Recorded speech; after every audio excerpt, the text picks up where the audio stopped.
22 शीतल सुरेंद्र गायकवाड। मला 2 महिन्यापूर्वी प्रभाग क्रमांक 22 मधील ओपन पुरुष ही उमेदवारी भर सभेमध्ये माननीय सुभाषबाबू देशमुख साहेबांनी जाहीर केली होती। त्या सभाला कमीत कमी 1200 ते 1500 लोक उपस्थित होते। माझं एकच म्हणणं आहे की मी एक भाजपचा निष्ठावंत कार्यकर्ता आहे आणि माननीय सुभाषबाबू देशमुख साहेबांचा एक विश्वासू कार्यकर्ता आहे।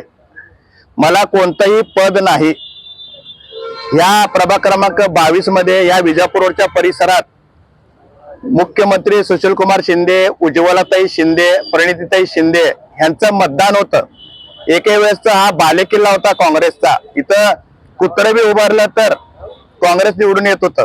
अशा परिस्थितीमध्ये संकटाच्या परिस्थितीत संघर्ष करून आज सगळं आपण भाजपमय वातावरण केलंय आणि प्रभाग क्रमांक 22 चं मला तिकीट फायनल केल्यानंतर ना मी जोमाने काम करत सगळ्यांच्या घरोघरी कमळ फुलवायचं, कमळाचं महत्व सांगायचं, कमळ पोचवायचं काम केलं। 4200 लाडकी बहीणचं फॉर्म भरले आहे मी। 1872 सभासद भाजप सभासद नोंदणीचं फॉर्म भरले। सगळं असं भाजपमय वातावरण असताना हे किसन जाधव, नगरसेवक नागेश गायकवाड हे अचानक रात्री 12 वाजता 4 दिवसापूर्वी बालाजी सरोवर येथे पक्ष प्रवेश केला।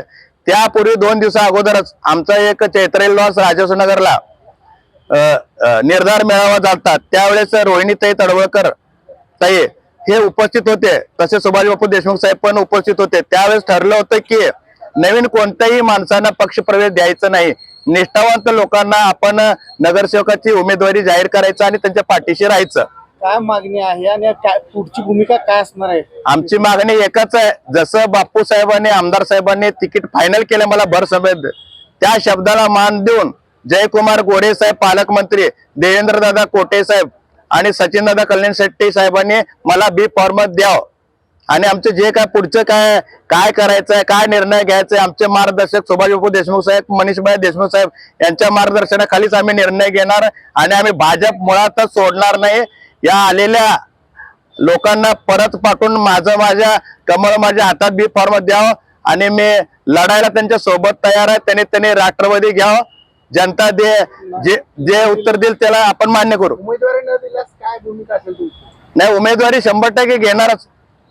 उमेदवारी देणार न देणार सगळे आमचे आमदार साहेब जे मार्गदर्शन करतील त्याच्यावर आपण ठरवणार।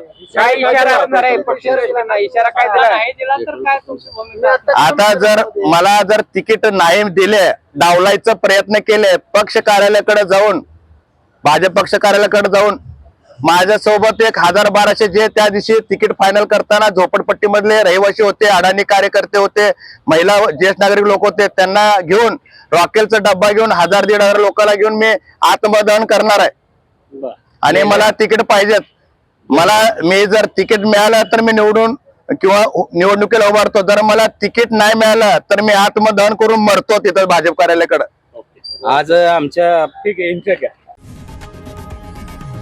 लोकशाही मराठी ऐका, पहा, जागरूक रहा।